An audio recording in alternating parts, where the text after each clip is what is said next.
Hey everybody, this is the Peaceful Warrior here to give you my latest review / rant of Naruto Chapter 613. I think this chapter was entitled Mind. So this chapter starts off picking up from where we left off in last week's chapter. You have Naruto and the Ninja Alliance. You have the teeth of the Ninja Alliance descending upon the Jubi, Obito, and Madara, trying to attack and immobilize Obito and Madara so that they can separate them from the Jubi. Because if they're able to separate them from the Jubi, that means that they're going to be able to stop the activation of the Infinite Tsukuyomi. And their efforts to actually dispose of Obito and Madara are going to increase, because Obito and Madara won't have the Jubi as a tool at their disposal, because they're already tough enough to beat without the Jubi. So with the Jubi, it's like, come on. So that's where we see, and Madara notices that the Jubi, as it matures, it begins to get beyond the control of Obito and Madara. So he says to Obito, let's infuse more of Hashirama's power in order to gain more control over the Jubi than we already have. So that begins to happen. And just for a little bit, I just want to talk about that, because to me, I still don't understand how the Ten Tails is able to be controlled. I mean, if you created everything, then how is something you created able to have power over you? That just makes absolutely no sense to me. None whatsoever. But, of course, this is a fictional, universe. So I have to keep that into consideration as well. But getting back to the main story, so after Obito and Madara infuse more of Hashirama's wood to gain more control over the Jubi, we see the Jubi rise up out of the concrete, smash the Ninja Alliance, shinobi that was trying to attack them, and we see the Jubi come out of the ground, and its form is completely different from what we've seen in the past.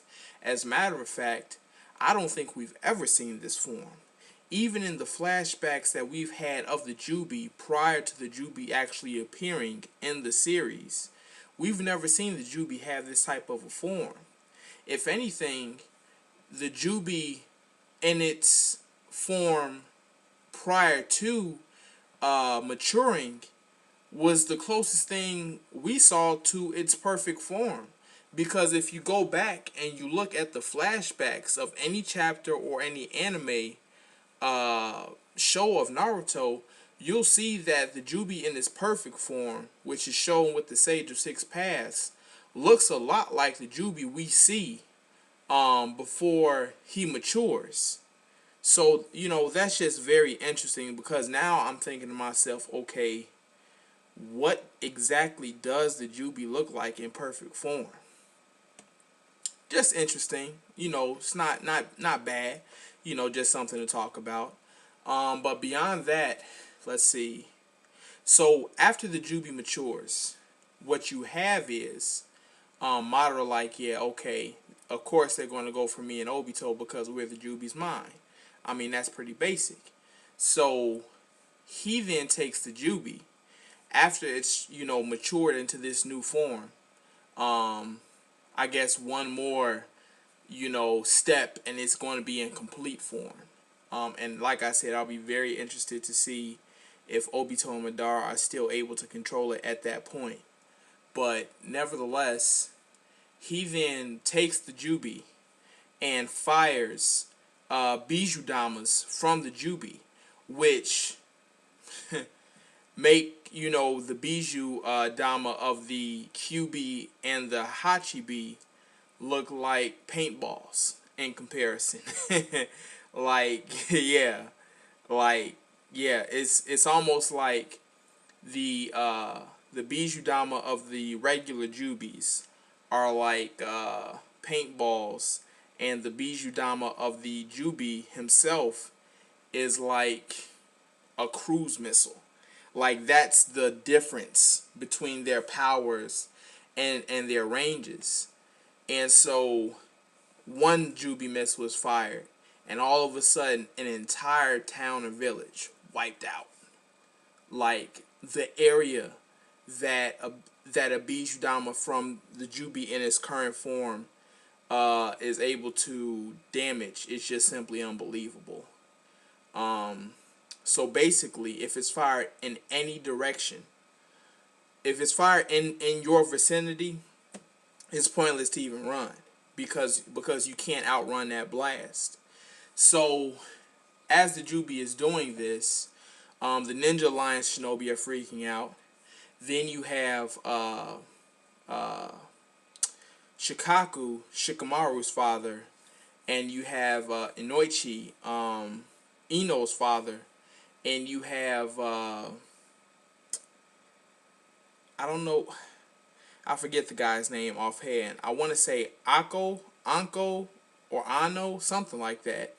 But he's the Byakugan user and the sensory ninja of the Hidden Mist, who accompanies Lady Mizukage and Chojuro, and he kind of, berates Chojuro every chance he gets. So, but all three of them are there, and, of course the sensory ball begins to go out of whack, and they're able to see that, damn, like, it's pointless to run, because if that thing fires anywhere near our direction, we're done for. So Shikaku is trying to figure out, damn, okay, the Jubi, Obito, and Madara were able to get out of my current strategy. So, and bam, he has an idea. Of course, there's a spark, and an idea comes to mind about a strategy to stop the Jubi. And as he's trying to put the wheels into motion so that he can be able to tell everybody his strategy, he and HQ are taken out by a Bijudama from the Jubi. And Obito, and Madara is seen on the last page, hand crossed as always, arms folded as always, like, yeah, we took out the Ninja Alliance's mind. It's the basics after all. And it's like, that's the first time where I really began to develop some sort of emotion towards Madara in a bad way, because I did like Shukaku, Inoichi, and the sensory, ninja from the Hidden Mist. And damn.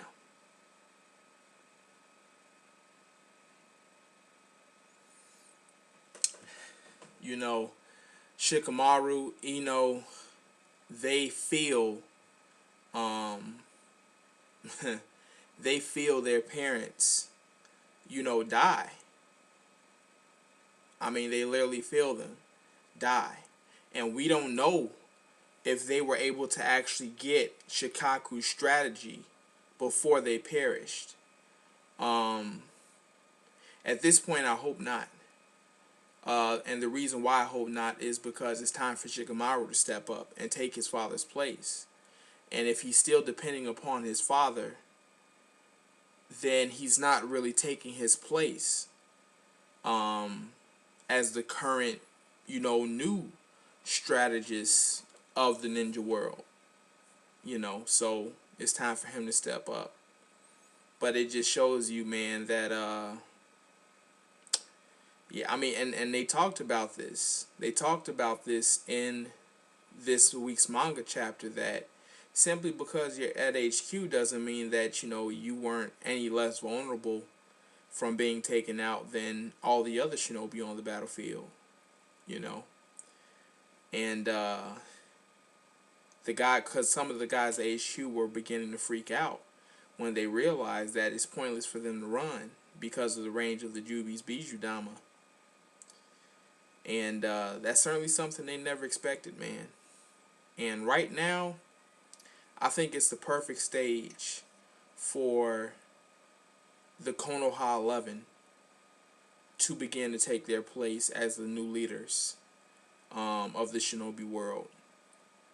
I think the stage is set for their generation to really take the reins of the shinobi world now, because the Raikages are virtually dead.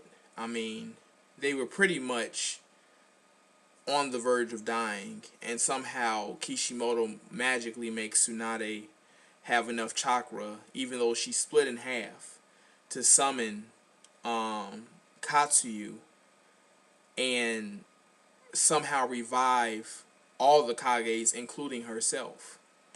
Of course, that's, like I said, that's a fluke. I mean, that's basically like throwing magic into the Naruto series and saying, well, yeah, this is possible now. So you have the leaders, the current leaders of the shinobi world are all down for the count. And even if they do recover to full health, imagine how long it's going to take them to show up, given how long it took the Konoha 11 to get there, and they were all healthy.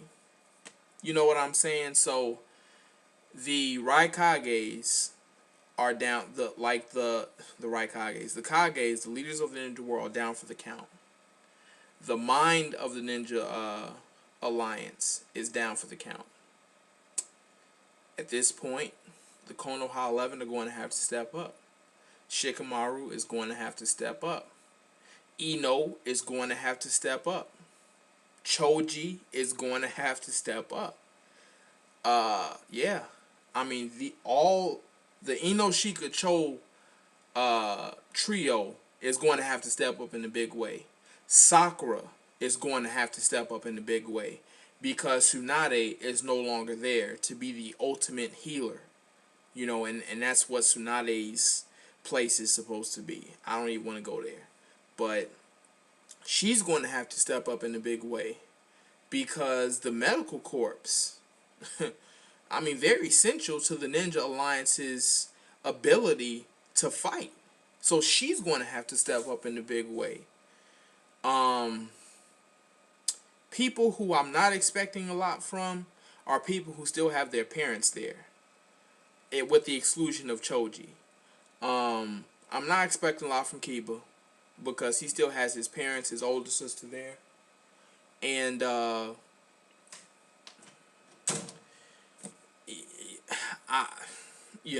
mean, your parents are still there. Then you have Shino. Not really expecting too much from him either. I mean, his pops, his family is still there. He's still going to do his thing, but I'm just not expecting that much from him now. I think Kiba and Shino, if they're going to mature beyond the current place where they are now, I think it's really going to have to take place in the new, like, Sasuke retrieval arc. Somehow, some way. I literally think that that's what's going to happen. There's going to be like a new Sasuke retrieval arc, and they're now going to surpass the places where they were the last time they went on a Sasuke retrieval mission. So that's my perspective. And so the people they're going to have to fight is going to force them to mature beyond what they are right now. So that's my thing. I don't expect and this is sad, because Neji at the beginning of the Naruto series was actually reputed to be the strongest of the Konoha 11. I mean, of course, that went out the window when he got beat by Naruto, but he was certainly reputed to be stronger than Sasuke, and I really don't see him taking a step forward. His pops is still there. Hinata is still growing. Yeah, Hinata is just, Naruto love couple. Take it or leave it. But anyway, those are my thoughts about this week's chapter. I think it's going to be interesting to see how how the Ninja Alliance responds.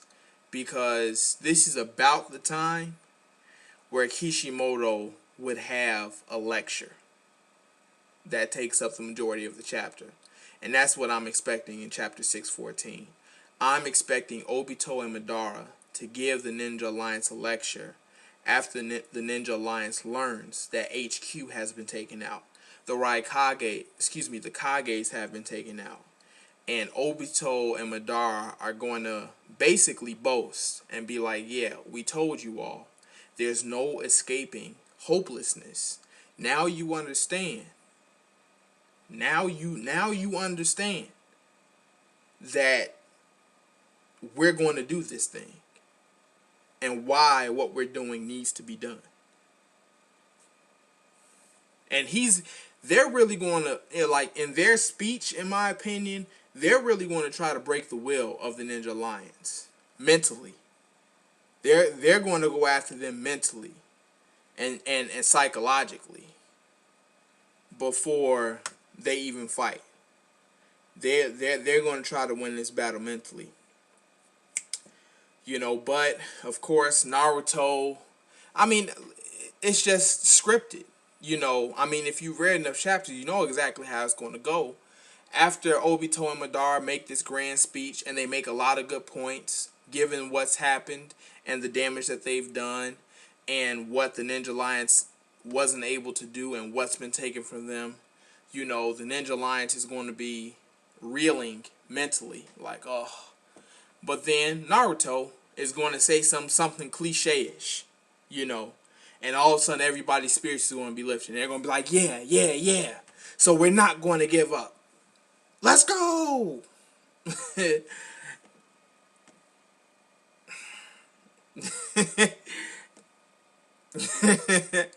don't know what to tell you, but honestly, that's exactly what's going to happen. That's exactly what's going to happen. So, but hey, if that doesn't happen, then I'll be very surprised. But anyway, that's my review of this week's chapter. Look forward to seeing you all next week. As usual, rate, comment, and subscribe. And I look forward to hearing your thoughts. Alright, take care. Peace.